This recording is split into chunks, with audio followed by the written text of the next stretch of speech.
Welcome back to Tech Vets, the podcast, and tonight we are joined by Mark Ward. Welcome, Mark. How are you doing? Yeah, not too bad at all, thanks. How's your day been? What have you been up to? Pretty good. I've been on study leave today, actually. I'm doing a master's now, so it never stops. What are you doing a master's in? So, yeah, it would have been helpful if I'd have told you that from the off, really. Yeah, digital and business risk management.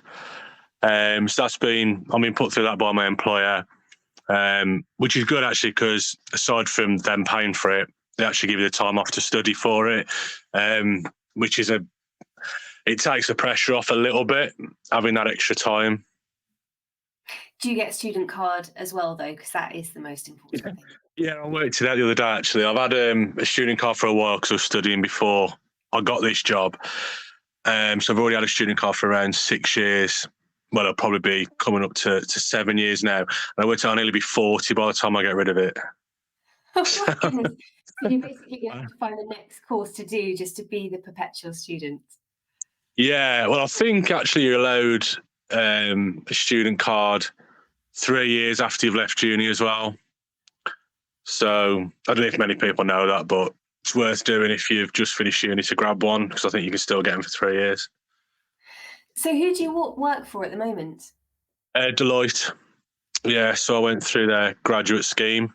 I felt like maybe I got some soft skills potentially, like obviously you get transferable skills from the military in Swade, really. But I had nothing that they was recruiting for, because I was a driver in the military. I was a driver when I left.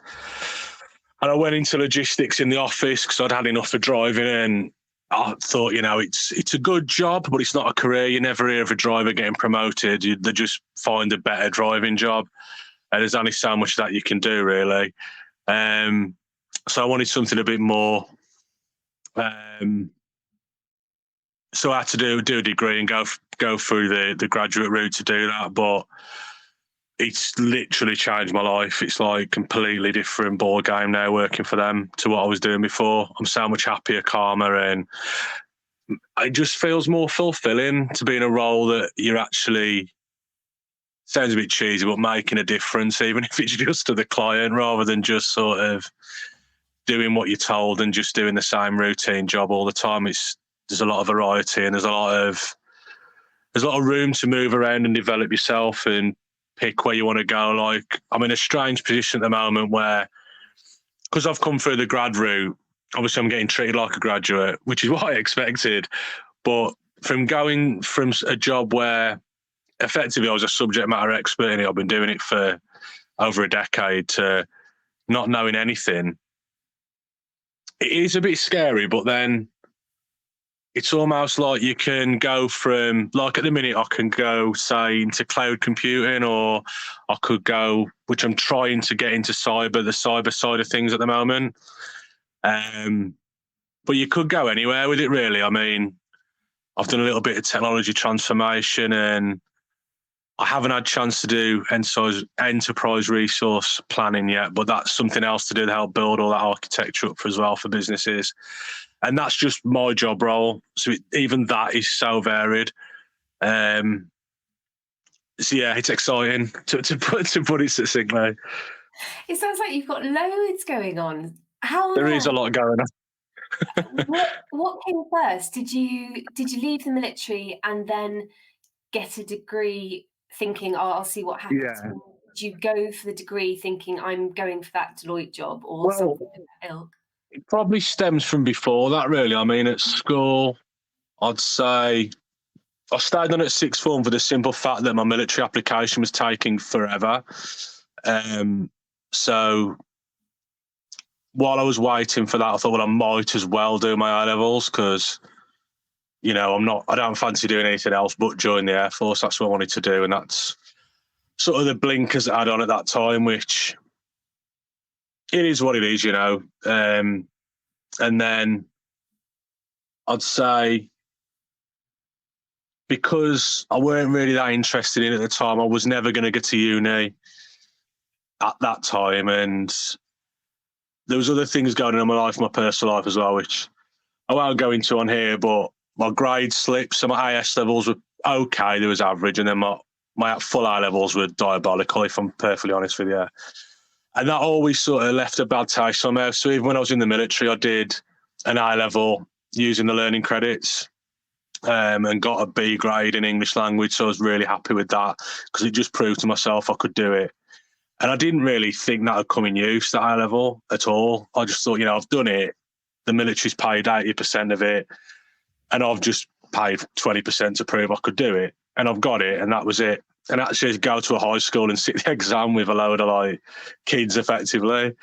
It was quite daunting, but I did it. And then thought nothing about education for a while.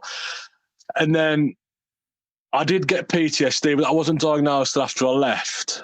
But I clearly, there was stuff going on, and I clearly had problems, and I left.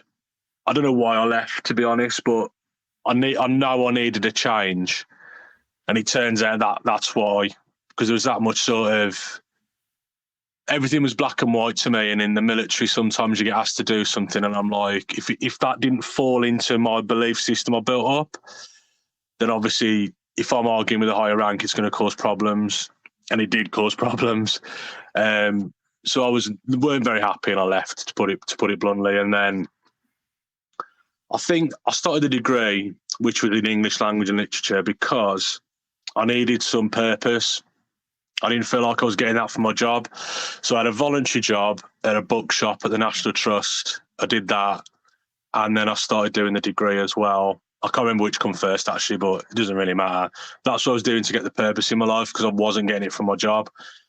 And it just helped me focus on something other than the issues I was having. Thankfully, those issues have been sorted. I got cleared of it about, when would it have been? 2 years ago now, probably. Yeah, about 2 years. I had that EMDR treatment, and that sorted it out. But initially, like I said, I just did the degree really just to stay on the straight and narrow. And because, again, the military was helping out with the funding, that was it made it more, student funding, I'd have done it anyway through student finance, but it made it more appealing, the fact I didn't have a debt burden. It took pressure off. I did end up having to fund some of it anyway, but because I went past the sort of time limit.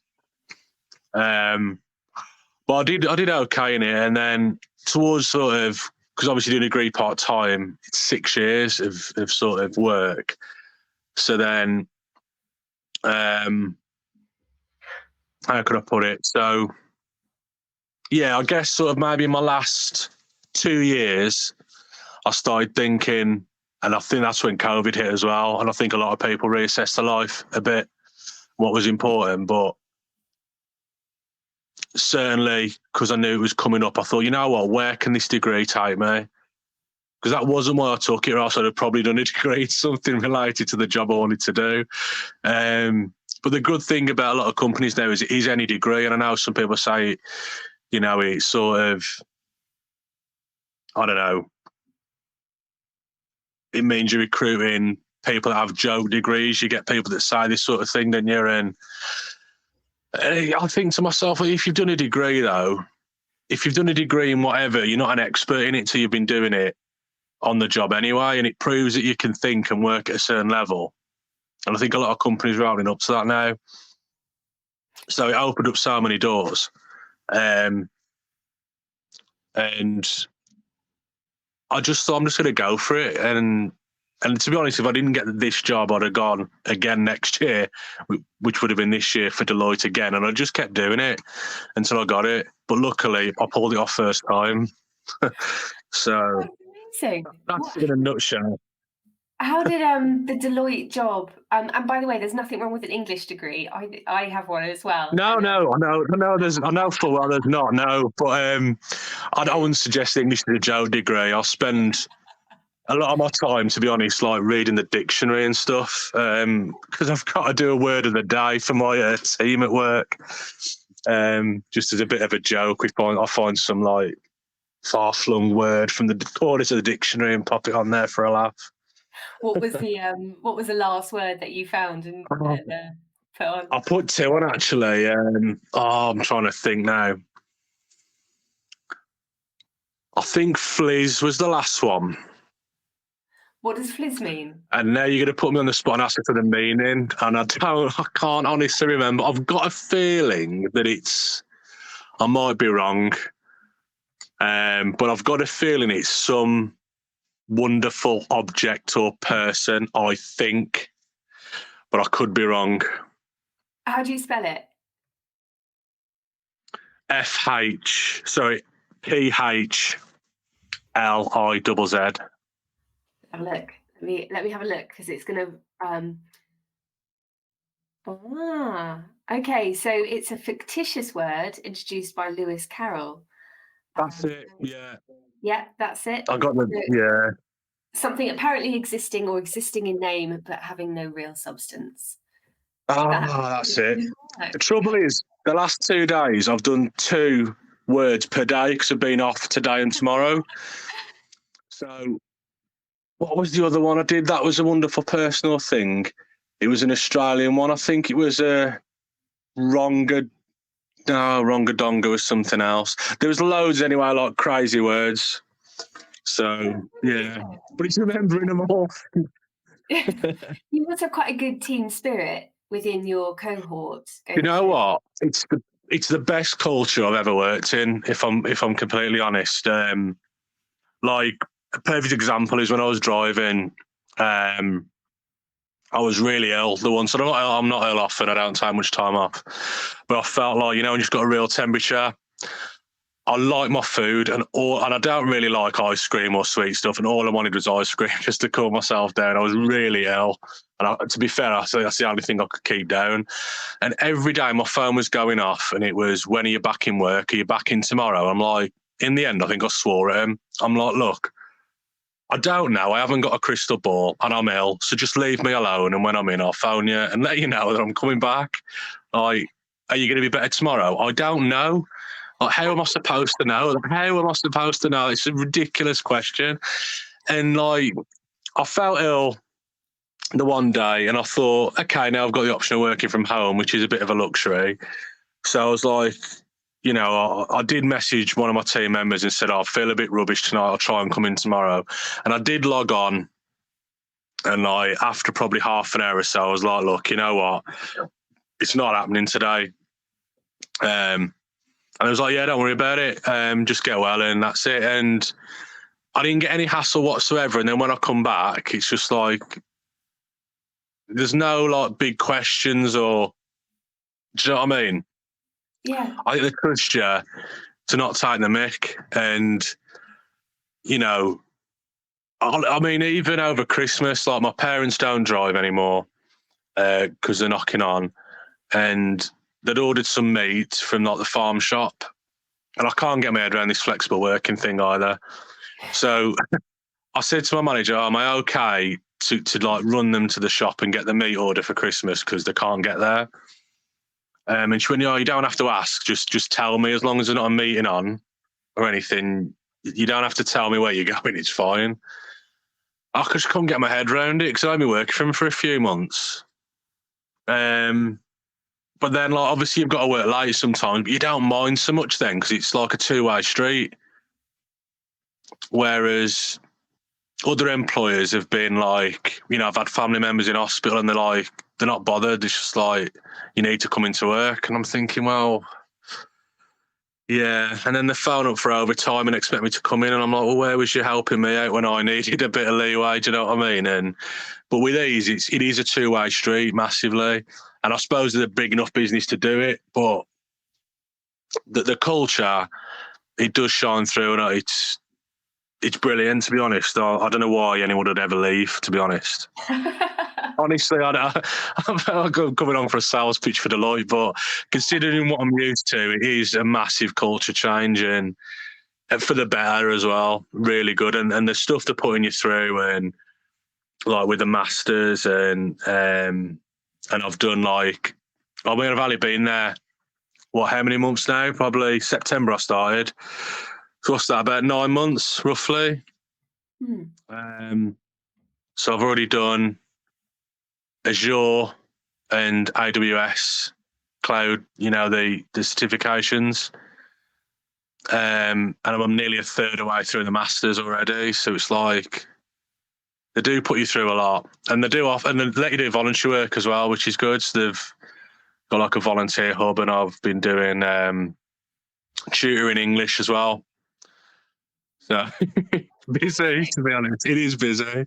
Yeah. But I was that kid at school that struggled with stuff like English. And I don't know when I decided that it was interesting, but I kind of want to pay it forward in a way, even though I don't think anyone particularly inspired me. But if I can make it interesting to someone that's learning, I think it helps. If you're interested, you'll want to learn it, won't you?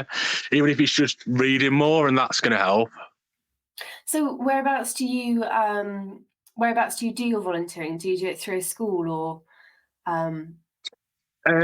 Yeah, it is through a school, but it's all online. Well, it's through a charity, but obviously they've got partner schools.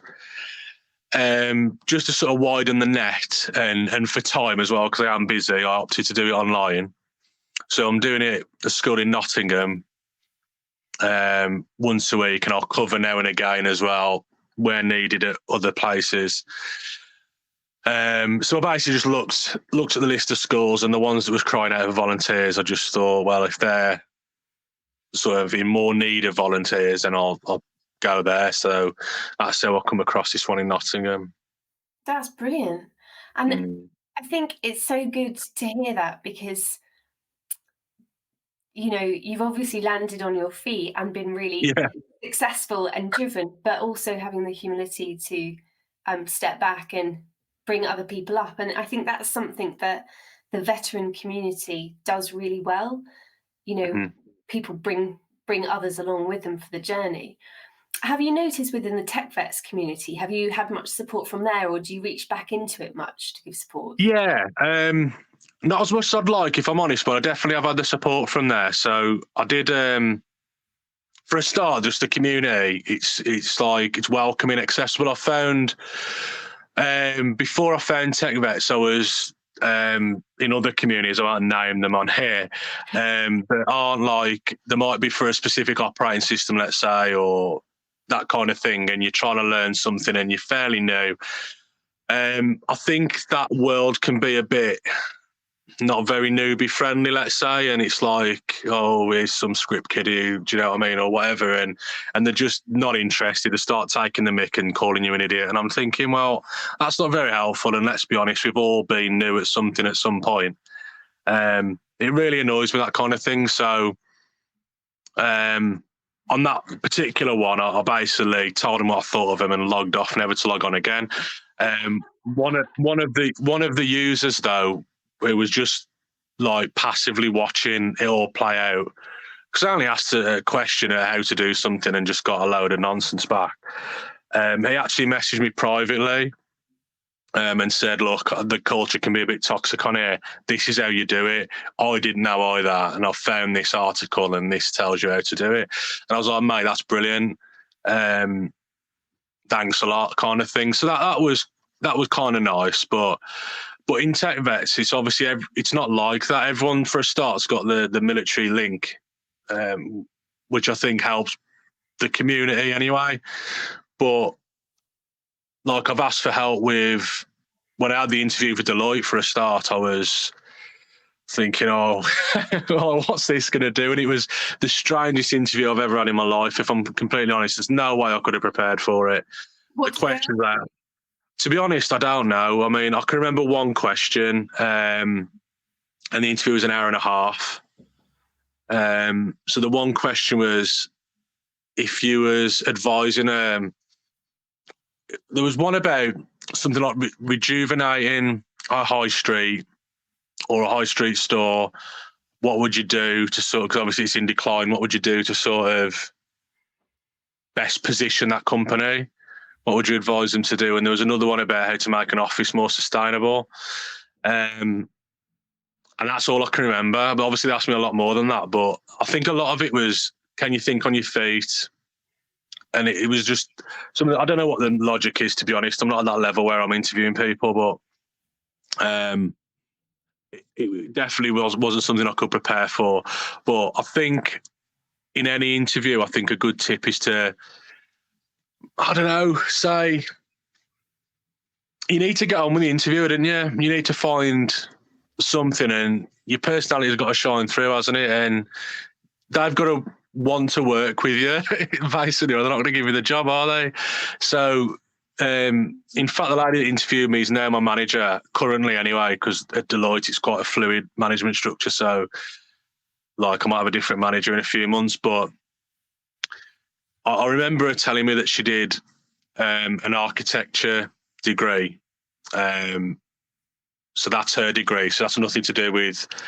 I think she's like a whiz at like SAP and that kind of thing. What's SAP? SAP. It's like the it's like an enterprise resource management software. So it just deals with that basically. It could be payroll or. Do you know what I mean? It links all the different parts of the business sort of stuff together. And that's a rabbit hole I don't want to get down on here. But so she's a whiz on that basically. And I just thought when she asked about the office being more sustainable, I thought, well, I could get a bit of architecture in here, and just sort of there's a bit of like, I've listened, she knows I've listened. And I made a point saying, oh, here's one you'd like. So you could design it so you could have, I don't know, say like skylights or just more glass. And then there's yet less need for like using electric and artificial lighting and that kind of thing.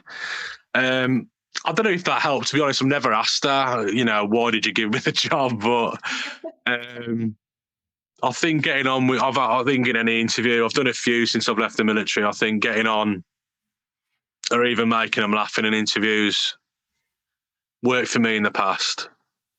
Do you think your military experience gave you the edge over other candidates? Possibly. Yeah, I don't think I mentioned it too much in that particular interview. It certainly has in the past. Obviously, it did get brought up, but I think what I was... like I said, it was a strange interview, and I wish I could remember more about it.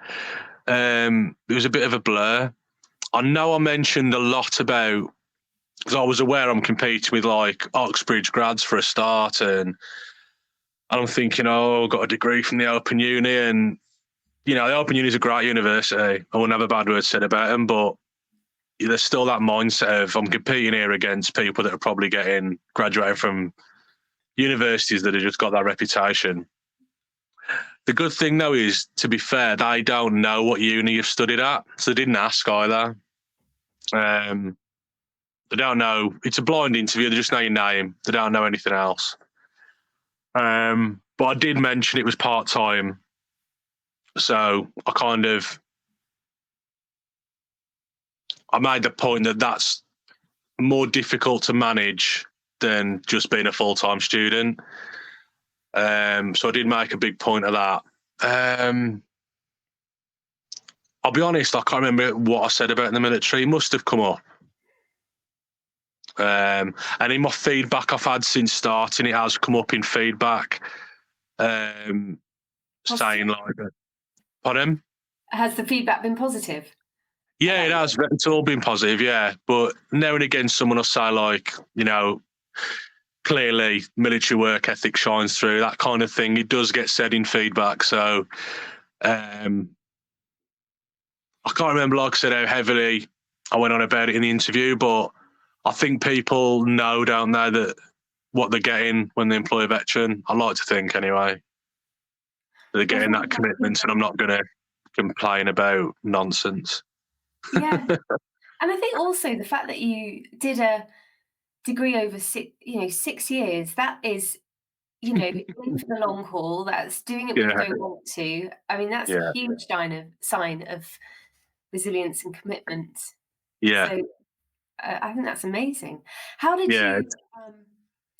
you come across the graduate scheme, or what made you go for it? Yeah, so that was when I started researching sort of where the degree could take me, because I had no idea at all what job I wanted to do at all. I was thinking, because I quite like creative writing, and that was my highest mark at uni as well, was a creative writing task. So I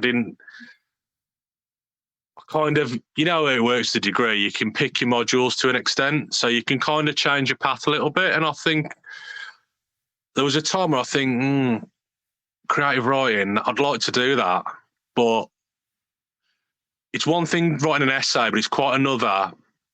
Like with creative writing, it's all you in that work. It's, you might get given a theme, and I did one essay, but it wasn't a creative writing module. It was an option within the module I was doing, which was a literature module, to do some creative writing. And it was to write a fairy tale, not a genre I would have picked, if I'm honest. But that was it. It was either that or an essay. And I picked the essay, to be honest, and I started writing it. And I got about half a page, and I thought, you know what? I'm not feeling this essay at all. And I had a look at creative writing one. And it's quite hard when you've started an essay to just think, bin that. It's really hard. But I did. I binned it, and I smashed out this essay, creative writing task in about 2.5 hours, I think. And I got 94%. Oh my God. So I think maybe I've still got it. I'm quite proud of it. And I read it back, and I think, did I really write that in like 2.5 hours? What's it about? It's basically, I can't even remember the characters' names, to be quite honest with you. I just thought of some random names that seemed a bit oldly worldly. And it's basically like this guy who wanted to marry a princess. All the cliches are in there. And basically, he asked permission from the king, and he says, maybe, but you need to do these sort of tasks. And then he goes around. I can't remember what the tasks are, but there's challenges you've got to overcome, people that are in his way. And then there's a twist as well at the end where he's got to get this sort of plant called the Leaping Lily from like the top of this mountain, if I remember rightly, which is an impossible task anyway, because the plant's actually alive. And when I say alive, when it talks, it actually speaks to the character. Which comes as a bit of a shock, but and then he sort of, to be honest, I didn't wrap it up very well because I had a word limit, unfortunately, so it didn't wrap up very well in the end. It was quite rushed, the ending, but I got to do a little sort of commentary on my writing as well. I didn't have many words for that. I only got about 500 words to do a commentary, and I did say, obviously, the word count was a bit of a restriction, and unfortunately the ending wasn't what I'd have wanted it to be, but there we go. So that was that, and I can't remember what I told you about creative writing. That was it, because we were on about where I was going with the career. So I was thinking, maybe I could do something in journalism or copywriting, something like that. But it seems like quite difficult to get into, very low paid. And when you're so far into your life, there's a minimum wage that you need to be able to get when you've got a mortgage and things. And I thought that's probably not that realistic. As much as I like writing, maybe I can pen a book in my spare time. I don't know. Maybe we'll do that. I might do that. I know people that have done it, so I might do that. So I went on prospects.ac.uk, I think the website is. I don't know if you've heard of it. Yeah, it's linked to unis, isn't it? Is it? Well, yeah, no, the Open Uni didn't tell me about it. I think I just found it on searching for it. And I signed up, and I did the little sort of personality tests and what my degree was, or however I got to a list of jobs. Maybe I just went through the filters. I can't quite remember. And I just thought, I'll pick sectors I'm interested in, see what comes up. And Deloitte kept coming up again and again. I looked into them, looked into the competitors, and I was like, okay, they just kept coming up, and they seemed like the right company to work for me. So I went along to some of their inside days and military one. They do military inside days, so I went to that, which was more focused, to be fair, on experienced hires, which makes sense.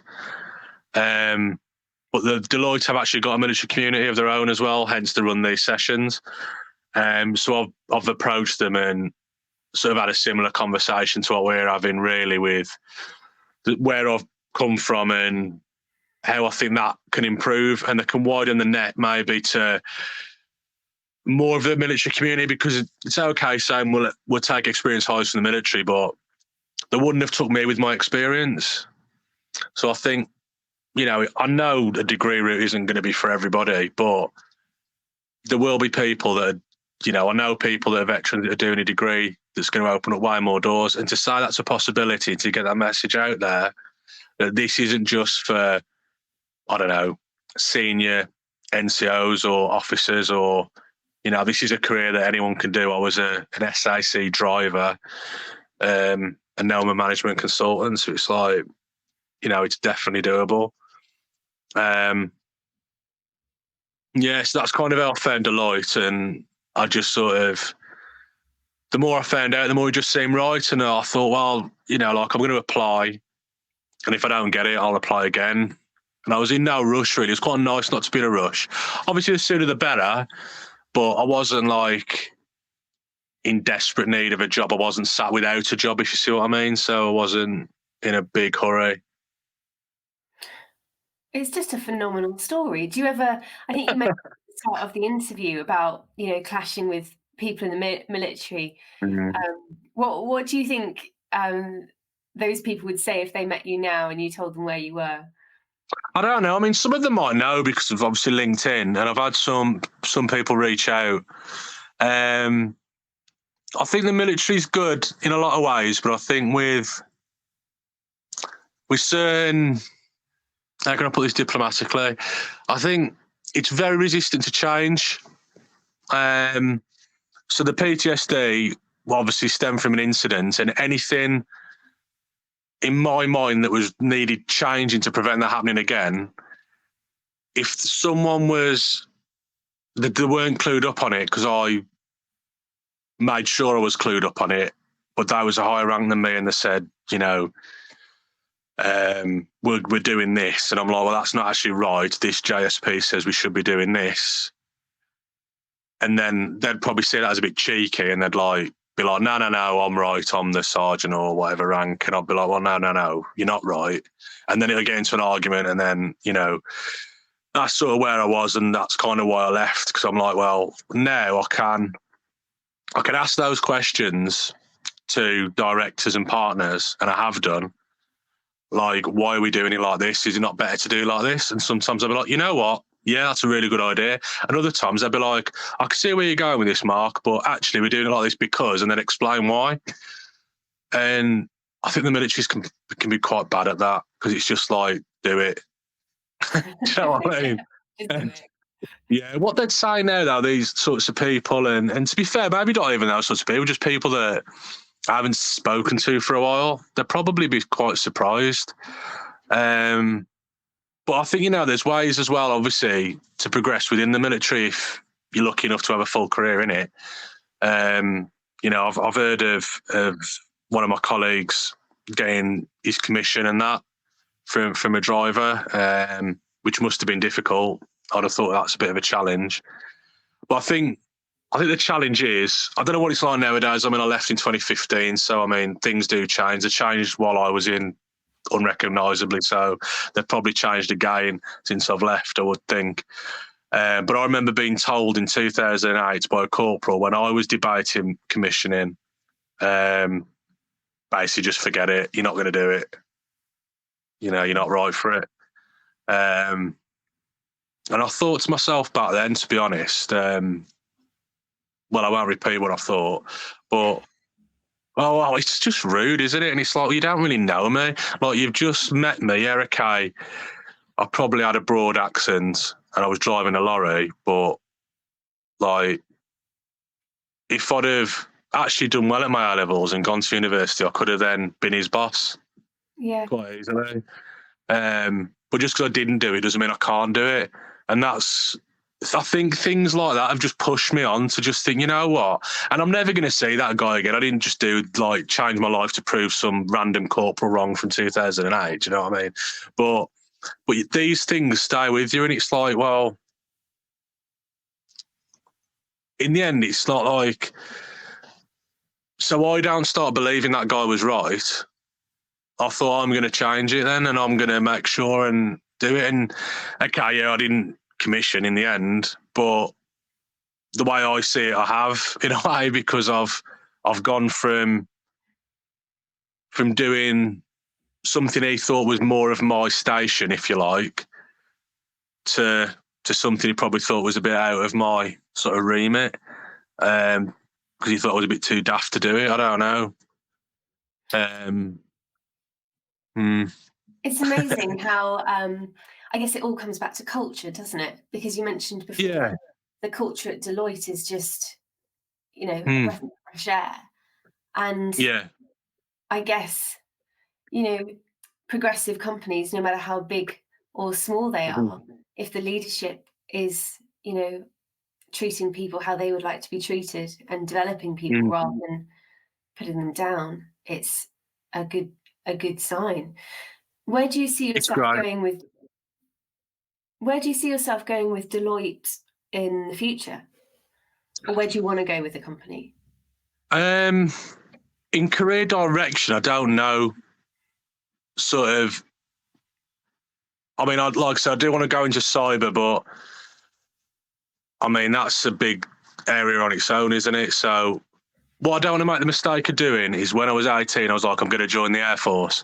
And I don't regret it, because I've had valuable experience. So I've got to where I am now. Maybe if I'd have gone to university, I'd have drank my time at university, failed and never gone back and never got a decent degree, or dropped out completely. And, I'm not going to sort of say, I wish I'd have done this and instead of the other. But what I did do at that age was say, I'm joining the Air Force, and that's all that was on my mind. If that didn't happen, I'll be honest, I don't know what I would have done. I had no backup plan. I didn't even bother doing my UCAS. I did my A levels, as rubbish as they ended up being. But every time I was meant to go to some UCAS meeting, I never went. I didn't bother. I'm not going to uni, so I'm not wasting my time doing that.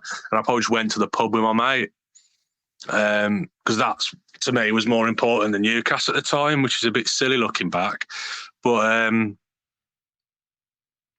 so I don't want to get into that blinkered stage. So I'm trying to say. So although I want to get into cyber, I wouldn't rule out maybe cloud or even ERP. To be honest, I mean, I'll just see where things go. I mean, I'd like to get into something more technical, I think, than what I'm doing at the moment, and that's possible as well.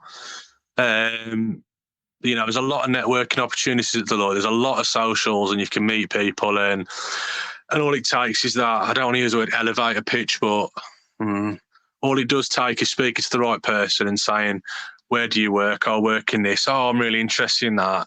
Bear me in mind for anything. Do you know what I mean? That kind of thing. And you can open up doors, and I think I'll just see where things go.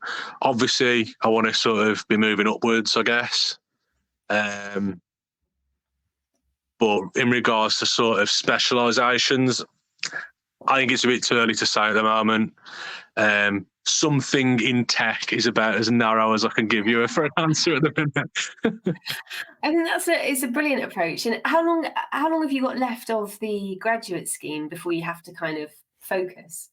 Well, it's not a structured scheme. I mean,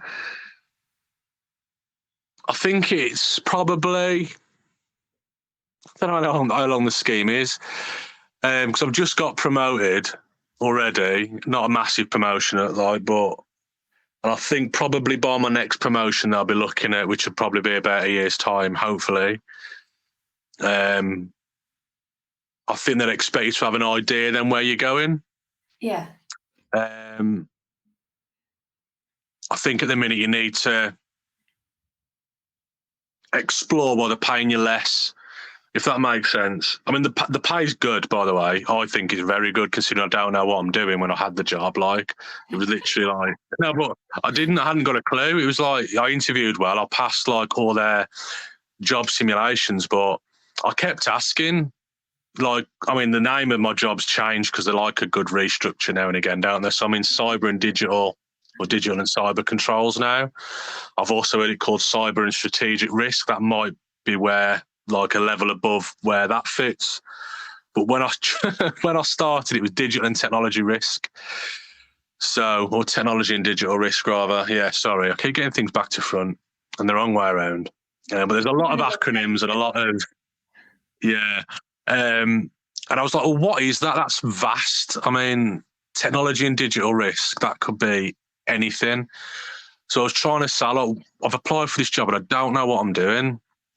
And it gives you kind of a wishy-washy, vague answer online. And the reason for that is because it is vague. Like, it's not a great answer if someone's interested in looking at working there and they're not applying for an experienced hire job. But it's because you've got that choice where you can be doing vastly different things, even if you've joined as the same role. You could even transfer into a different department completely. If not, well, I wouldn't say completely. Like, if I joined up in this and I was actually, I want to be an accountant, they'd be like, I think you're taking the mick a bit. But like, I know people that have transferred into like a more technical cyber role that's in a different, it's a different job effectively. So it's doable, but I think once you start specialising into something, unless you've got experience you can draw on. I do know someone that's just moving into audit. They're quite high up, but they've got audit experience. So I think they're just like, actually, I want to do audit rather than risk advisory. And it's like, okay, well, you can do that because you know that you've got experience in it. Yeah, it's nothing's ever clear, is it? It's not. It's just a journey. Maybe that's the beauty of it, and maybe It is. I mean, it's so different to the military, isn't it? Because Yeah. in some ways, a military career is quite prescribed. I know that that's not across the board, but when you look at it from the outside, it can be. Whereas it sounds like you're kind of on the cusp of a universe, and you could go anywhere you like. It's exciting. Yeah, It it's is. really exciting. And I think the best thing about it is the people. And not that the people in the military are bad, but I suppose it depends sort of what job you did in the military. And I don't mean, when I say bad, I mean like it's going back to culture. I'm not saying they're bad people, but like in the military, my bosses wouldn't be bothered if I did a degree.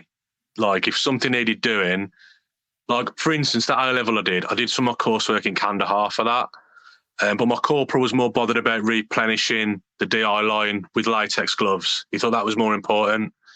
I didn't, because no one had small hands and he wanted small gloves on the DI line because there weren't any. And I thought, you know, I genuinely at the time, I thought, you know what, in 10 years' time, 5 years' time, and I think back, am I going to be thinking, I wish I'd done my A level or I wish I'd have done the DI line? And it's going to be the eye level. And like, don't get me wrong, if something needed doing and it all kicked off, I'd be there doing what needed to be done. But when it was quiet, if there was a bin that needed emptying, it wouldn't be getting emptied. It's not that important. Nobody is thinking about that now. That corporal's probably forgot about those gloves. It's off his mind, isn't it? He's completely forgot that even happened. So he doesn't care either.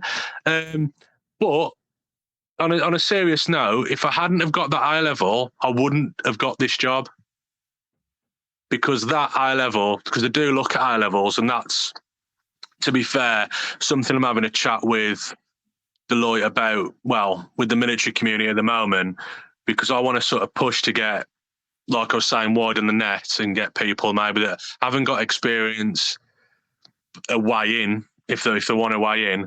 The problem is with that, the grad scheme needs eye levels. Now, if you're adding 4 eye levels to a degree, that's a lot of work.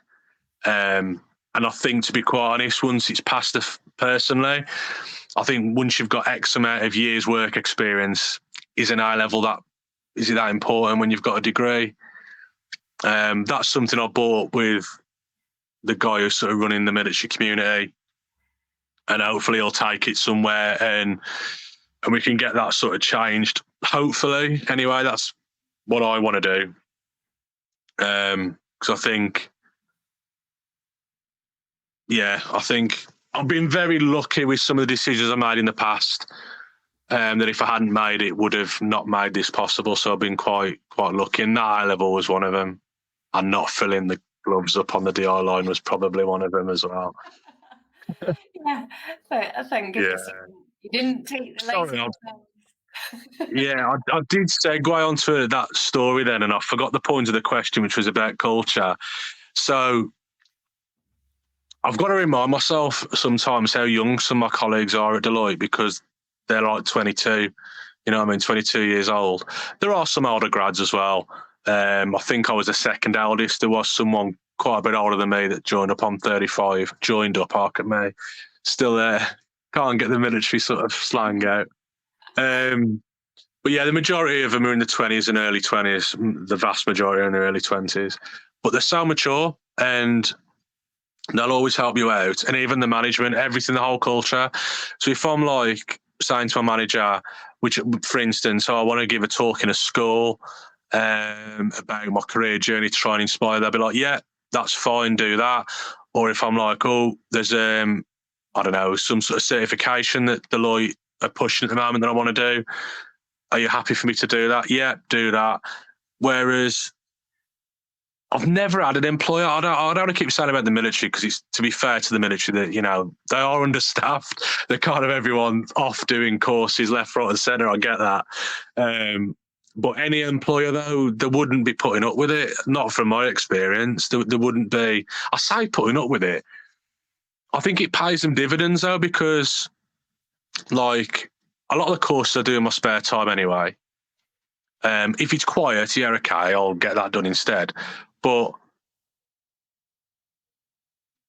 like, it's knowledge that's going to end up. I'm going to be using that knowledge on time that they're billing. Do you know what I mean? So it's making you like more well-rounded and more effective advisor, and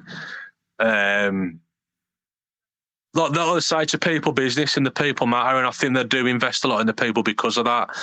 Whereas maybe in other businesses, things make the money more than people, potentially. I don't know, like maybe for a haulier, it's all about the trucks, it's all about the trailers. It's, okay, you need someone to drive them, but, you know, and I know drivers get training, of course they do.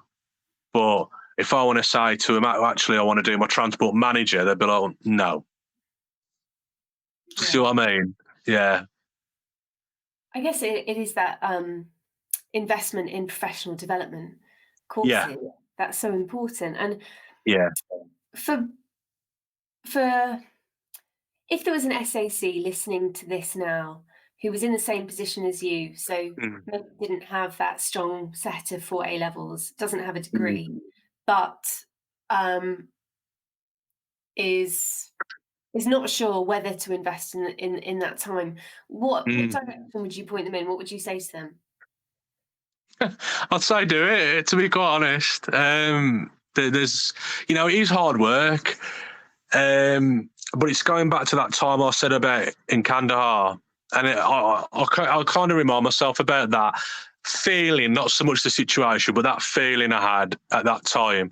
So I had it the other week, actually, a few weeks ago now, and I was doing the first essay. In fact, the first essay for my bachelor's degree was horrendous. I can remember what it was on. It was about Cleopatra, how she's been portrayed through the ages. And then the second part of the essay was about the concept of the diva, which has got nothing to do with English as far as I'm concerned. And I remember it was a horrible essay. It wasn't even very long. I think it was 600 words each, so 1,200 words. It's quite a pathetic essay by what I'm doing now. But it was a lot to me at the time. I hadn't written an essay for I don't know how long. But I hated it. And I had one the other day, and I hated it. It was about accounting and managing accounts and, acid test ratios and all that sort of stuff. And I was like, it's not for me. And I got a distinction. And the reason I got the... I don't know my times tables, if I'm perfectly honest. PPT essay? No, it definitely wasn't. You're only cheating yourself, aren't you, if you do that? No, it certainly wasn't. It was a lot of sweat and tears, that essay was. But I'm probably a bit too hard on myself, to be fair, but when I didn't enjoy doing that essay. It was lovely weather outside. I'm in a little pokey room writing this essay out, hating my life, quite frankly. Even more than normal when I'm doing an essay because I hated the subject. It was nothing I was interested. At least I was interested in English. Maybe if I didn't like the textbook or the book I'm studying, I'll enjoy that essay less. But I'd still probably surprise myself and enjoy it a bit. But not this one. I hated it. But again, I was thinking to myself, in 5 years' time, in 3 years' time, in 20 years' time, and I've got that master's, which I was never intending on getting. I'd have loved to have got a master. I'd love a doctorate. But I looked at how much it costs to get one, and I thought the value doesn't translate for me. I can't see what benefit having all that debt and the master's would be to what I've already got. So I weren't going to pay for a master's. But what I'm trying to say is, I'm doing it in a very long-winded way, is basically when you're feeling horrendous and you're doing an essay at 2:00 in the morning, or when the sun's beaming outside and all your mates are at a barbecue, in however many years down the line, you're not going to look back at that time and think to yourself, I wish I'd have gone to the barbecue. Like, you'd have forgot about the barbecue and you'd have had your masters and you'd have forgotten about the crap essay, or the crap time doing it. And you're not going to miss that time. That's what I'm trying to say. Everyone needs to relax and waste time. They do. I try not to so much now. So the only social media I'm on is LinkedIn, really. I mean, I'm not including Discord and WhatsApp in social media, but like LinkedIn is the only thing I'm on in my mind. Because the amount of time people waste on it is unbelievable. So I learned the piano. I like to do that to relax. I do archery. I like to do that to relax. But to me, that's bringing something to my life. It's meaningful activity. It's not just vegetating, watching a box set. And I like watching box sets, don't get me wrong. But if all you're doing is looking through social media and wasting your time watching box sets, and that's all you're doing, that's a lot of time that could be spent doing something more constructive. And that's the way I see it, and that's what's kept me doing things. And it's also why my missus gets very annoyed with me, because I've got very little time to relax. Oh my gosh. So maybe it's not the best. Pardon? She must be so proud of you. I mean, your work ethic, your attitude, what you've achieved. I mean, it's really inspirational. And I don't think you should talk yourself down from that. It's amazing what you've achieved.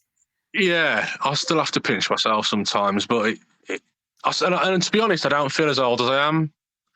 I don't know if that's because the PTSD was a bit of a blur for the 10 years that I was struggling with that, or whether time just flies when you're busy, maybe, I don't know. But maybe it might be the fact that I'm working with like younger people now. And I do remember though when they say, let's go for a pint, I'm like, no, let's not do that, because you'll be up fresh as a daisy and I'll be having a day off, basically. But yeah, I don't know what to say about it, really. I think I've been very lucky though as well with decisions I've made in the past that have turned out to be good, but there was no real thought behind them, such as doing that A level, such as doing even the rubbish A levels. Like, I did them, and if I hadn't have done them, again, might not be where I am. So yeah, there's a bit of luck there as well.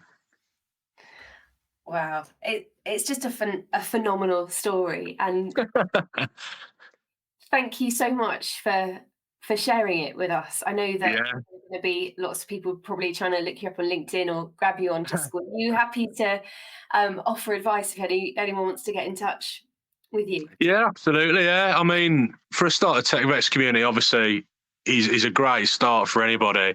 I went on the North Green Security Intro to Pen Testing course in Cheltenham, which was brilliant. I mean, it just cost me a hotel as well, which was nice to get out and have my meal cooked. But I mean, getting that experience for the price of a hotel, Do you know what I mean? It's great, isn't it? You can't complain. And again, now that's coming in use with Deloitte as well. Deloitte offer a lot of stuff. They've got LinkedIn Learning. They offer you that.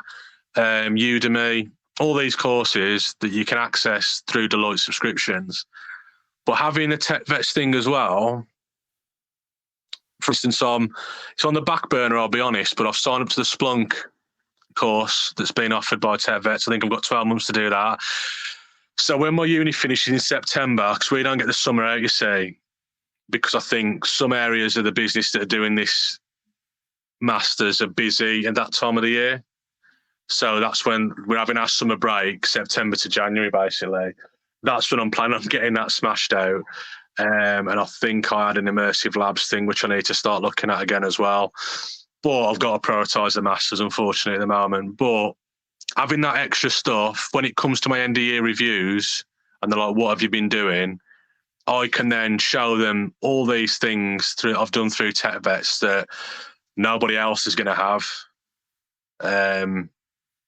So again, it just gives you that edge. And like I said, I mean, the community's there, and I've had some brilliant advice, and I have had a couple of people reach out to me on LinkedIn. I don't know if it was through tech vets or through just the fact that I'm blatantly says veteran on my profile, to be fair. So that might be a reason. But I think generally the military veteran community, especially, is the most welcoming community going from my experience from when I've left. And that's not just through tech vets, that's just across the board. When I've met people in person that have been a veteran, there's instantly something there. They're helping each other out straight away. And obviously with the social networks that they are now, and the Discord and LinkedIn, and there's so much more out there now than in previous years. I'd say just take advantage of it. Yeah, I think that's great advice. And on that note, I'll let you go for the evening, because you've probably got courses to do, books to write, or a wife that needs some attention. But thank you so much. And for anyone who is listening, if you'd like to find out more about any of the courses that Mark has mentioned, like Immersive Labs, like Splunk, just head over to the TechVets website, which is techvets.co, and you'll be able to jump into the community and all of the training on that platform. Thank you so much, Mark, and hopefully we can catch up again in a few months and see what crazy things you've achieved towards the end of the year. And if you do write that book, I would love to grab a copy of you.